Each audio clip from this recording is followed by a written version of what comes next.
Bom dia, meu amigo. Bom dia, minha amiga. Tudo bom com você? Sou eu, professor Gustavo Fernandes. Eu vou gravar aqui os comentários às questões de direito constitucional do 28º Exame de Ordem. Foram 7 questões, como é comum na prova da OAB.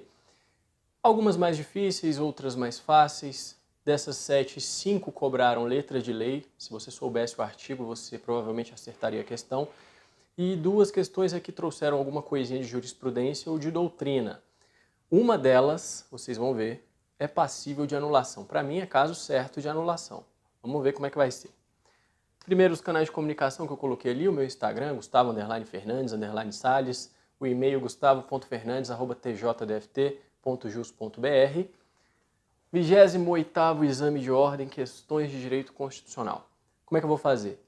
Eu vou trazer o tema da primeira questão, vou fazer uma explicação rápida desse tema e a gente vai para a questão, beleza? Para a gente não perder muito tempo.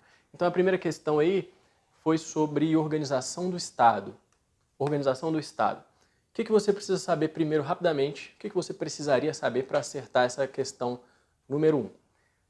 Bom, existem formas de Estado. A forma de Estado diz respeito ao modo como se reparte o poder político dentro de um território. Então é a repartição geográfica ou territorial do poder. Se o poder é centralizado, nós temos um Estado do tipo unitário.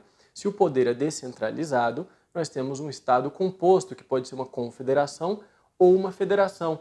A federação, então, é uma espécie de Estado composto em que há descentralização do poder, portanto, há entes federativos que possuem autonomia. Lembrando que a autonomia é diferente da soberania. A soberania é a capacidade de autodeterminação máxima, é o poder que só quem tem é o Estado Federal Brasileiro, o todo. A autonomia detém os entes que compõem a federação, o Estado de São Paulo, o Estado da Paraíba, Distrito Federal, enfim, os municípios também, e a União também, que não se confunde com o Estado Federal. Beleza? Isso está no artigo 1º e no artigo 18 da Constituição. Quais são as características principais da federação? Eu coloco aqui 6 na tela. Descentralização político-administrativa, porque se não tiver isso, nós estaremos diante de um Estado unitário. Capacidade de auto-organização dos entes que compõem a federação por meio de suas próprias leis e constituições. Inexistência do direito de secessão. Você tinha que saber isso aqui para acertar a primeira questão. Os estados que compõem a federação não podem se separar. Se eles tiverem um viés separatista, esse viés vai ser paralisado pelo Estado Federal. No caso, a União vai agir em nome do Estado Federal por meio da intervenção federal. Inclusive, aqui, ó, o tópico 6 aqui, existência de instrumentos que impeçam a interferência de uma unidade nos negócios da outra, e aí para isso que serve a intervenção federal, também para manter a integridade nacional, a gente vai ver. Tem que ter um órgão encarregado do controle de constitucionalidade para defender a federação na Constituição, participação das vontades parciais na vontade geral. Cada Estado e o Distrito Federal elegem 3 representantes no Senado. São algumas características básicas da federação. Como eu falei, artigos 1º e 18 da Constituição dizem que o Brasil adota a forma federativa de Estado. É uma cláusula pétrea na Constituição, está lá no 60, parágrafo 4º, inciso 1. Por isso não cabe nem mesmo uma emenda tendente a abolir a federação e não admite o direito de secessão. Nesse caso, é possível a intervenção no ente que quer se separar, nos termos do artigo 34.1, para manter a integridade nacional. Qual que foi a pegadinha da questão que a gente vai ver? Ela tentou confundir as características da federação com o disposto no artigo 18, parágrafo 3º, que diz que é possível que sejam formados novos estados. Como que se forma um novo estado?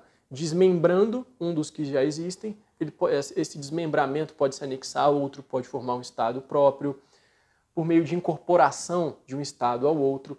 Tudo isso é feito por meio de um plebiscito, primeiro, como uma condição de procedibilidade.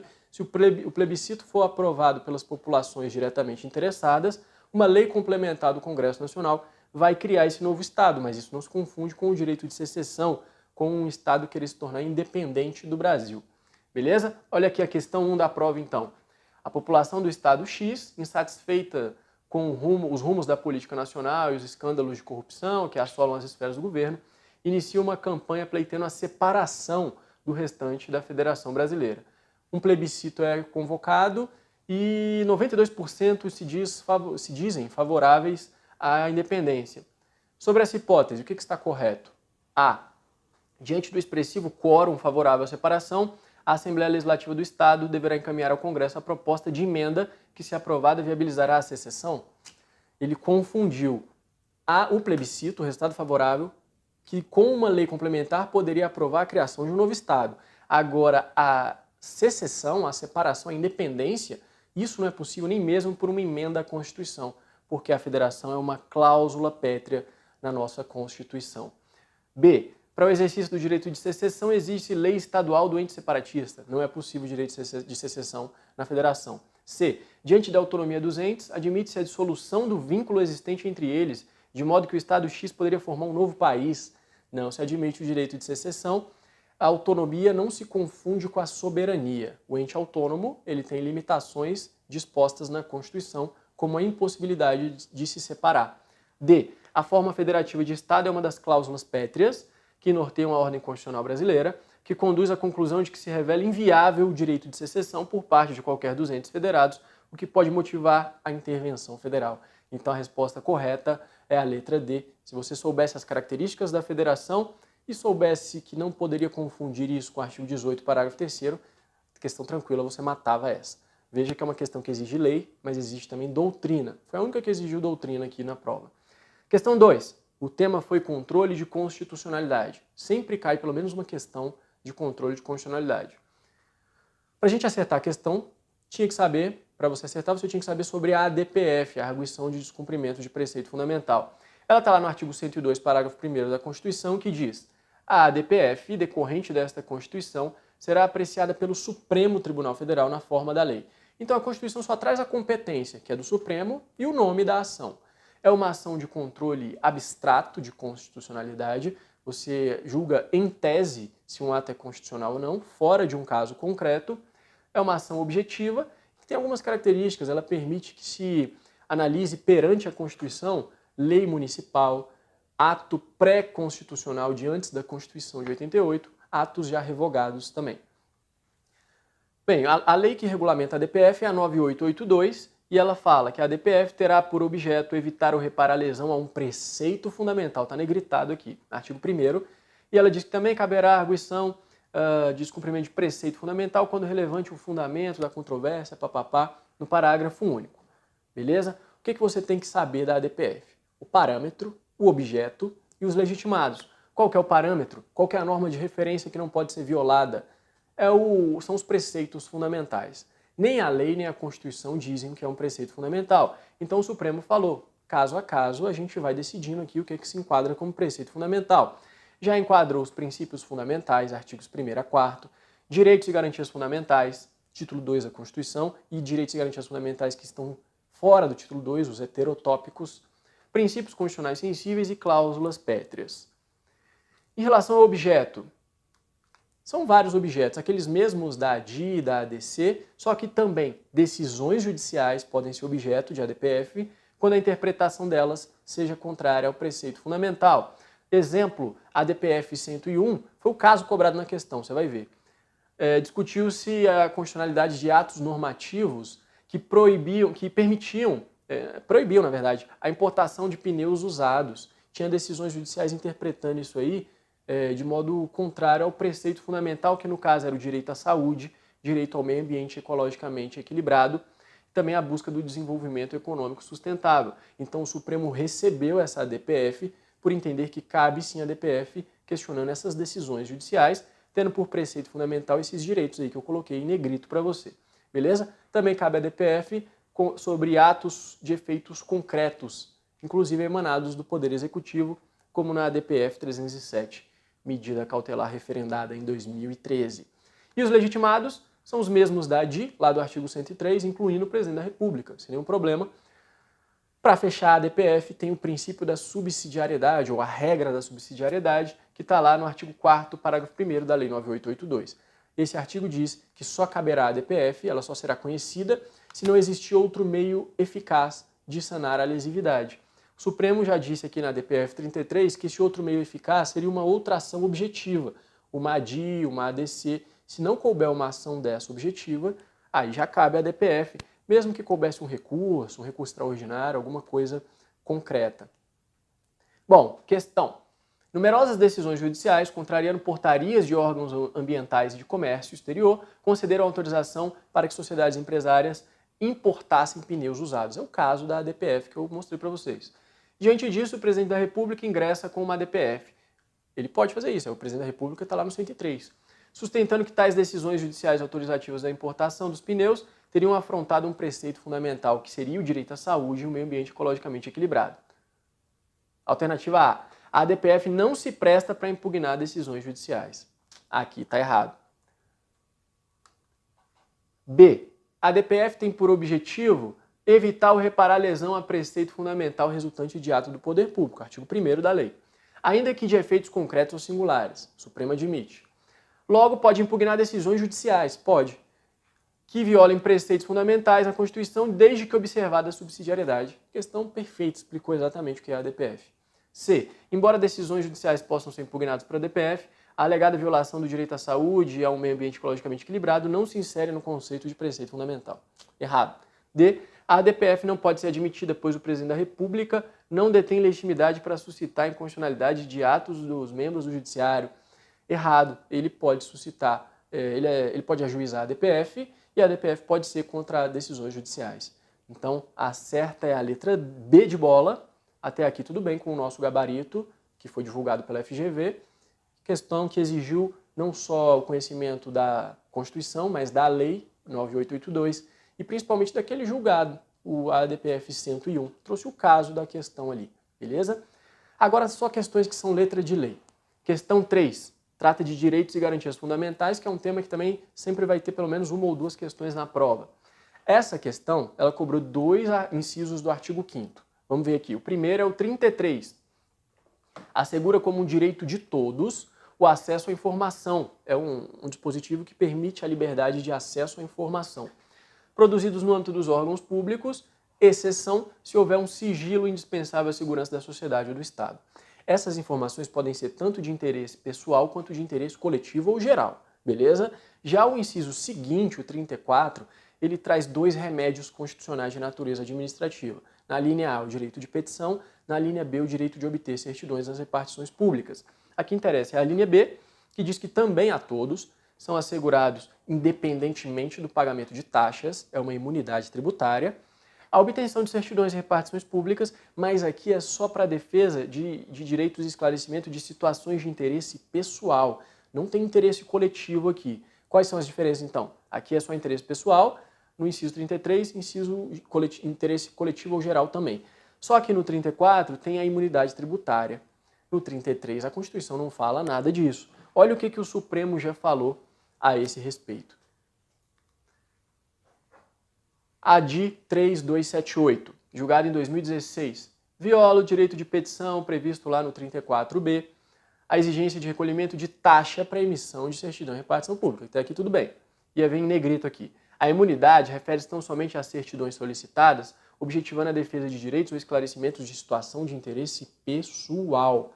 Uma vez que a expedição de certidões voltadas a prestações de interesse coletivo ou geral, o 33, não recebe o mesmo tratamento tributário, não recebe a imunidade, beleza? Esse é um julgado bem avançado, né? Talvez você precisasse dele também para acertar a questão. Então não é só letra de lei, na verdade, essa questão aqui. E tem um outro julgadinho do Supremo que fala que informações fiscais do próprio contribuinte, se forem sigilosas, não interessa o grau do sigilo, elas têm que ser protegidas da sociedade por conta do sigilo. Mas não de quem a elas se referem, por conta do 33, direito à informação. Então, se tem uma informação tributária, mesmo que ela tenha sigilo, se ela diz respeito a mim, a pessoal de mim, eu que sou o contribuinte, eu tenho direito a ter essa informação.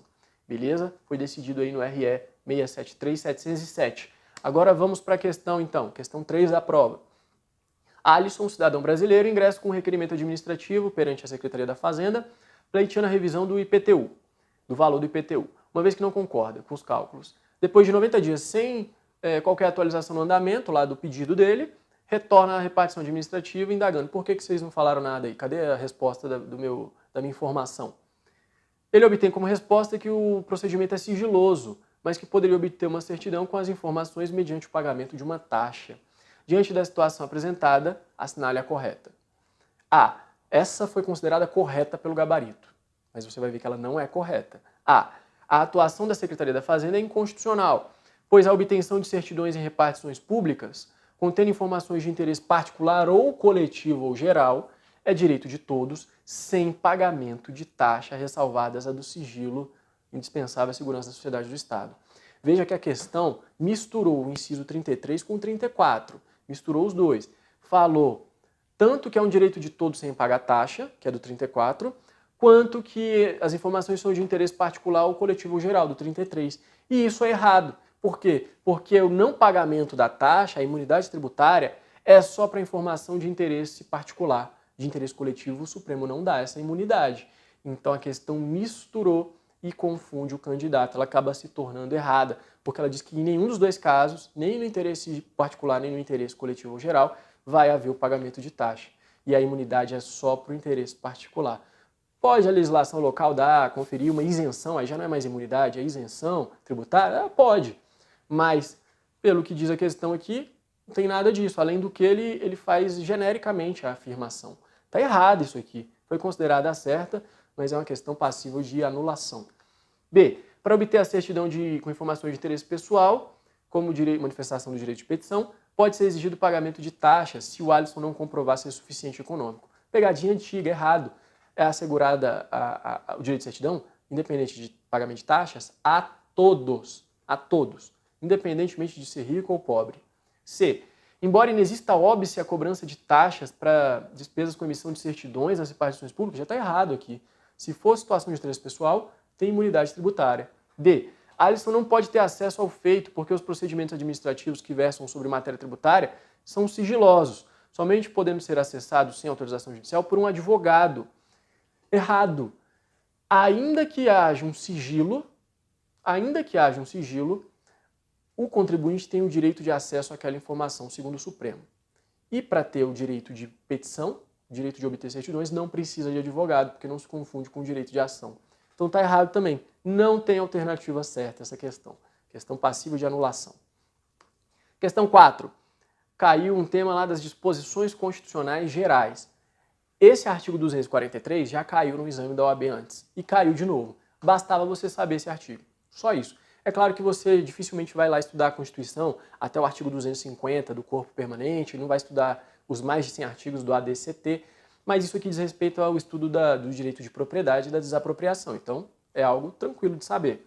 O 243 diz: propriedades tanto rurais quanto urbanas, se forem localizadas nelas plantas, substâncias entorpecentes, né, plantas psicotrópicas, ou exploração de trabalho escravo, essas áreas serão expropriadas ao Estado, destinadas à reforma agrária e programas de habitação popular, sem direito à indenização ao proprietário, sem prejuízo de outras sanções. Então, se o cara tem trabalho escravo na sua propriedade ou plantação de psicotrópicos, ele corre o risco de ter a sua propriedade expropriada sem receber nada por isso. Parágrafo único. Todo e qualquer bem de valor econômico apreendido em decorrência do tráfico ou da exploração de escravo é confiscado e vai para um fundo especial.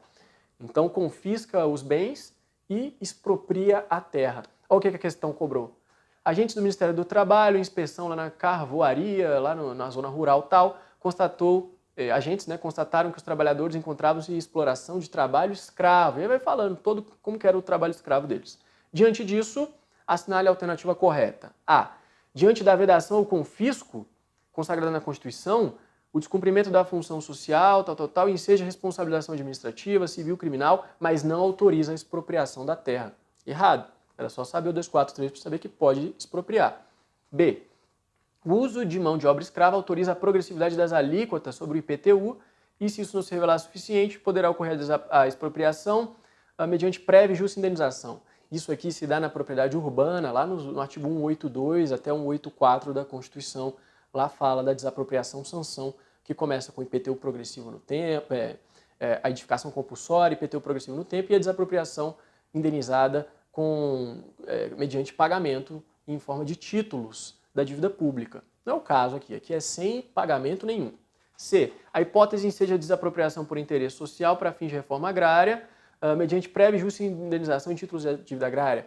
Isso aqui está lá no artigo 186. É uma desapropriação de terras rurais que não cumprem sua função social. Não trata de trabalho escravo e plantação de droga. E a D, que é a resposta correta, a exploração de trabalho escravo autoriza sua expropriação sem qualquer indenização ao proprietário, sem prejuízo de outras sanções, admitindo-se inclusive o confisco do bem apreendido lá decorrente da situação. Tranquilo, questão muito fácil essa. Acaba se tornando um pouquinho mais difícil porque cobra um artigo não tão conhecido. Mas se você estuda a desapropriação, você tem que saber isso aqui. Questão 5. Direitos e garantias fundamentais e também ordem social. Olha aí, cobrou 2 temas em um só. Para você acertar a questão, você deveria saber a interpretação do artigo 5º caput, a titularidade dos direitos fundamentais, e saber um pouquinho sobre a ordem social, Seguridade Social, mais especificamente o direito à saúde. Então vamos lá. Artigo 5º caput diz que os direitos fundamentais são assegurados aos brasileiros e aos estrangeiros residentes no país. Mas toda a doutrina e o Supremo também entendem que não são só os estrangeiros que residem no país. Qualquer pessoa alcançada pela lei brasileira, ainda que seja um turista que não tenha casa aqui, tem direito à vida, tem direito à saúde, tem direito a impetrar ações judiciais para a tutela de seus direitos. Só porque o cara é um argentino que está passando férias aqui, eu posso matar ele? Ele não tem direito à vida?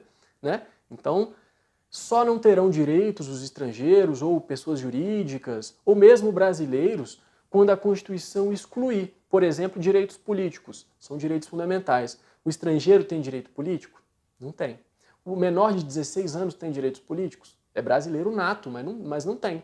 Então a Constituição pode excluir alguns casos. Mas, em regra, estrangeiros também, mesmo sem residência no país, também têm direitos fundamentais. Principalmente esses direitos básicos, saúde, liberdade, vida. E o 194 fala da Seguridade Social. A Seguridade Social é formada por 3 vertentes: a saúde, a previdência e a assistência social. Qual que é a diferença? A previdência social, ela está sob um sistema contributivo. Só quem contribui recebe da previdência. A saúde e a assistência social, não. Elas estão sob um sistema não contributivo, não precisa de prestação. Se eu estiver passando mal e quiser ir para o hospital público, eu não preciso pagar nada, não preciso ter contribuído em nada. Embora toda a Seguridade Social seja financiada por tributos, tá? Então, o caso da questão aqui, vamos ver. Pablo, cidadão lá da Espanha, decide passar férias no Nordeste. Durante a estadia, ele se corta gravemente com um facão e abre um coco lá, se abestalhou, como diz meu pai, se machucou e precisou ir para o hospital. O hospital de emergência se recusou a atender o Pablo, dizendo que ele era estrangeiro e aí ele não tem acesso ao SUS, Sistema Único de Saúde, tinha que procurar um hospital particular. Alternativa A. Constituição da República, no caput do artigo 5º, assegura a igualdade aos brasileiros natos e naturalizados, sem distinção, de modo que Pablo, por ser estrangeiro, não tem direito à saúde? Errado. B. A saúde na qualidade de direito social só pode ser prestada a quem contribui para a manutenção da Seguridade Social, por isso o Pablo não pode usar o SUS. Errado, isso é a Previdência. A saúde e a assistência social, sistema não contributivo. C. O SUS se rege pelo princípio da universalidade da tutela à saúde, direito fundamental do ser humano. Logo, ao ingressar no território brasileiro, Pablo, mesmo sendo da Espanha, tem direito ao atendimento gratuito em um hospital público. Correto, resposta letra C. E a D. Pablo só pode ser atendido em hospital público caso se comprometa a custear as despesas, salvo comprovação que é hipossuficiente. Não tem isso na Constituição, não. É um direito de todos. Bom, mais 2 questões para a gente fechar. Questão 6 cobrou poder legislativo, a questão 7 também, só que a 6 cobra as atribuições do Congresso Nacional e a 7 vai cobrar processo legislativo. Essa aqui bastava você saber o artigo 50, parágrafo 2º, que já foi cobrado em provas anteriores. As mesas, e são só as mesas, o parlamentar individualmente não tem esse direito, tanto da Câmara quanto do Senado podem encaminhar pedidos escritos de informação aos ministros de Estado ou às autoridades subordinadas ao presidente da República. E se o ministro de Estado não responde, ou responde de maneira falsa, ou passa 30 dias sem responder, importa em crime de responsabilidade. Crime de responsabilidade. Tranquilo. Vamos ver a questão. 6. A mesa da Câmara dos Deputados encaminhou ao ministro de Estado da Saúde um pedido escrito de informações. Passados 30 dias, não há qualquer resposta. O que mais? Tá, daí ela dá uma enrolada aqui sobre o caso. A. O ministro de Estado, em exercício lá no Executivo, somente está obrigado a responder aos pedidos do presidente da República, a quem hierarquicamente se submete. Não. É um sistema de freios e contrapesos, com um poder controlando o outro. É a função de fiscalização do Poder Legislativo. ele está obrigado, nos termos do artigo 50, parágrafo 2º, a responder em 30 dias. B. Em razão da independência entre os poderes, a ausência de resposta não pode acarretar sanções jurídicas. Errado, lá está escrito que importa crime de responsabilidade. C. A ausência de resposta poderá fazer com que o ministro venha responder por crime perante o STJ. Não é isso. D. O ministro de Estado da Saúde pode responder por crime de responsabilidade, não tendo ele discricionariedade para deixar de responder. Correto. Muito fácil essa questão. Essa aqui era dada. E a questão 7, de novo, Poder Legislativo, agora vai tratar de processo legislativo de medida provisória. Bastava saber o artigo 62, parágrafo 1º. O 62 caput fala que a medida provisória é editada pelo presidente da República em caso de relevância e urgência e tem força de lei. Tranquilo. O parágrafo 1º diz que algumas matérias não podem ser objeto de medida provisória. E dentre as várias que tem lá, direito penal, processo, tem também matéria que está sob lei complementar, tem também matéria que vise a detenção ou sequestro de bens, de poupança popular ou de qualquer outro ativo financeiro. Está no inciso 2 do 62, parágrafo 1º, foi incluído por uma emenda à Constituição para que evitasse que acontecesse aquilo que aconteceu no governo Collor. O Collor, ele congelou e confiscou bens lá, sequestrou bens que estavam na poupança aí das pessoas. 7. Ante o iminente vencimento do prazo para adimplir compromissos internacionais, bem como diante da crise econômica, o presidente da República edita a medida provisória X. A medida tenta o sequestro e a detenção de bens imóveis, num certo sentido aqui. Com base nisso, A. É inconstitucional, uma vez que a Constituição veda expressamente que tal espécie normativa disponha sobre matéria que visa a detenção ou sequestro de bens.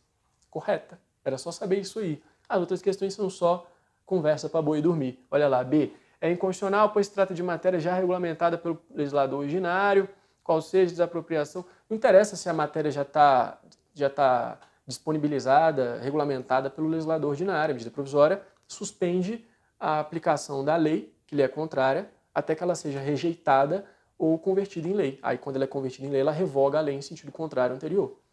Não pode tratar de matéria que é típica de lei complementar, porque está lá no 62, parágrafo 1º. C. Não se revela adequado ao cumprimento do requisito da urgência, porque só produzirá efeitos financeiros no exercício seguinte, caso venha a ser convertido em lei. Não tem nada disso. Além do mais, admite-se medida provisória sobre tributos, inclusive instituindo, criando um tributo por medida provisória. É possível, está lá no 62, parágrafo 2º.